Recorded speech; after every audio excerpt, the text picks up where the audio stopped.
금값이 역대 최고치를 계속 이렇게 경신을 하고 있습니다. 금값 어디까지 오를지, 또 투자 방법은 어떤 것이 있을지, 지금 투자하면 될지, 이런 부분 오늘 이용성 기자와 얘기 나눠보도록 하겠습니다. 안녕하세요. 안녕하세요. 일단 올해 금값이 고공행진하고 있죠? 네, 요즘 증시를 지배하고 있는 이슈가 아무래도 관세잖아요. 네. 그래서 관세 관련해서 어떤 얘기를 해보면 좋을까 싶어서 좀 찾아봤는데 좀 전날에 금값이 또 최고치를 찍었더라고요. 예. 그 뉴욕 상품거래소에 따르면 이제 4월 인도분 금은 선물 가격이 온스당 2,857달러, 그러니까 2,800달러 넘어섰죠. 네. 근데 최고치를 기록했었습니다. 예. 이게 깜짝 놀랐는데요.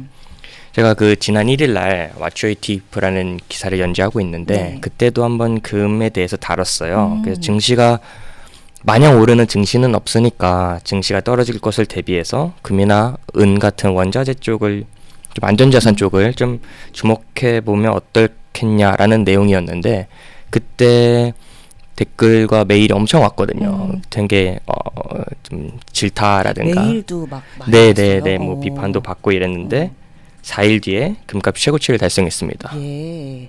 제가 말했죠? 제가 잘 예견했죠? 이런 말씀이신 거죠? 예, 맞습니다. 아니, 말씀 중에 조금 힌트를 주시긴 했는데 이 금값이 좀 오르는 이유를 좀 우리가 명확히 짚어봐야 될 필요가 있을 것 같아요. 네네네. 네. 사실 금의 특성부터 알아야 되는데요. 금은 이제 대표적인 안전자산으로 꼽히죠.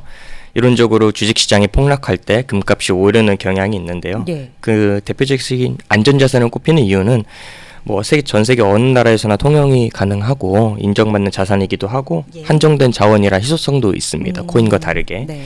그리고 고대부터 재산의 상징으로 쓰이기도 했고요. 역사적으로 가치도 변하지 않았다는 점이 안전자산으로 꼽히는 이유 중에 하나입니다. 그래서 대부분 증시와 반대로 움직이는 경우가 있는데 증시는 위험자산이니까 예.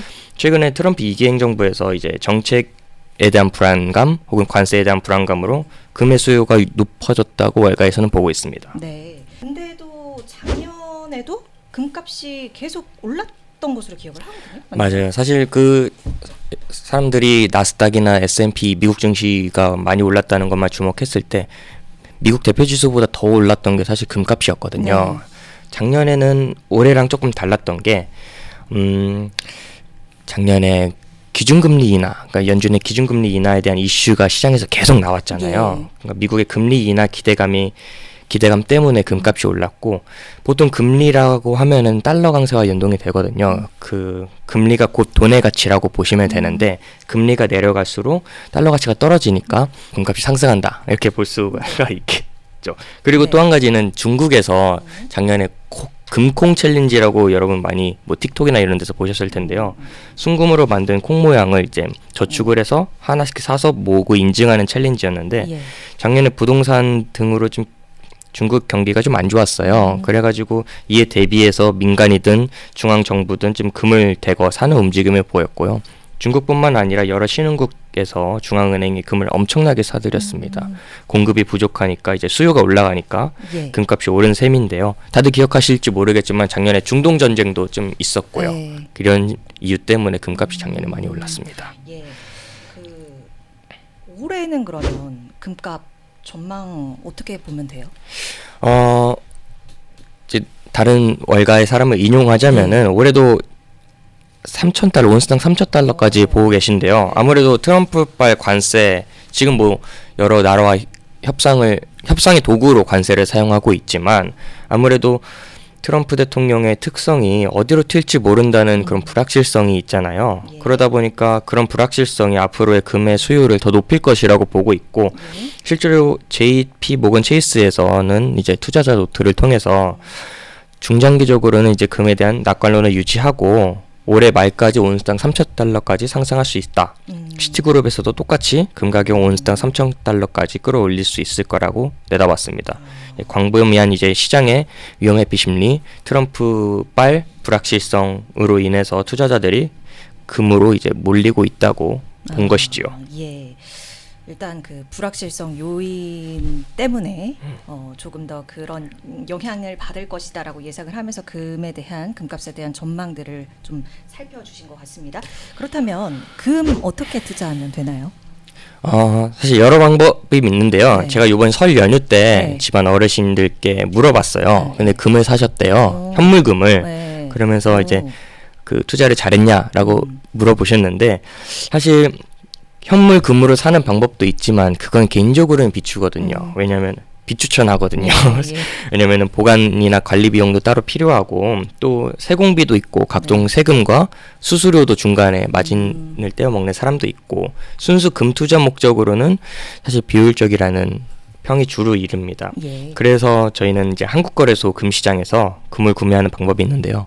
증권사를 통해서 이제 금 현물 계좌를 뚫어놓고 단일 가격 1g당 금을 구매할 수 있습니다.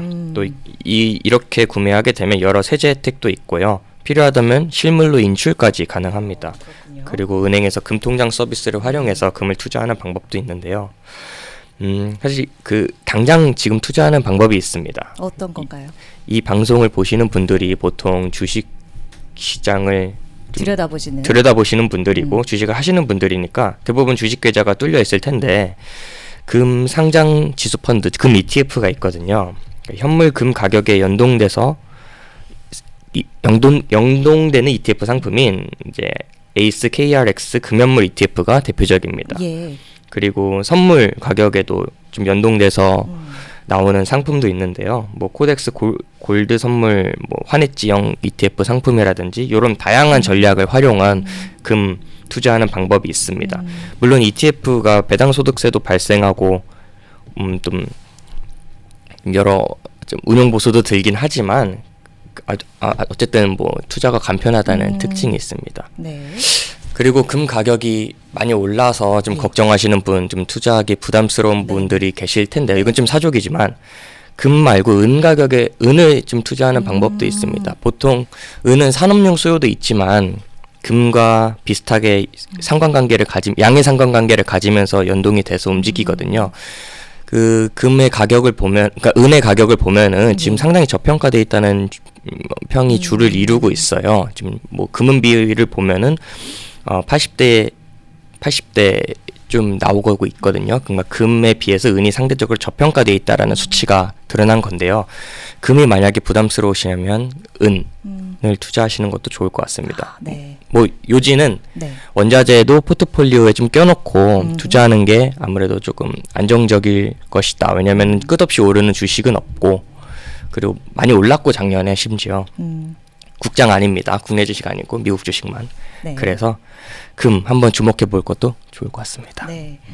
마지막 말씀 전혀 사족 아니었어요. 아주 슬기로운 또 투자 방법을 오늘 또 이용성 기자가 잘 정리해 줬습니다. 고맙습니다. 네, 감기 조심하세요.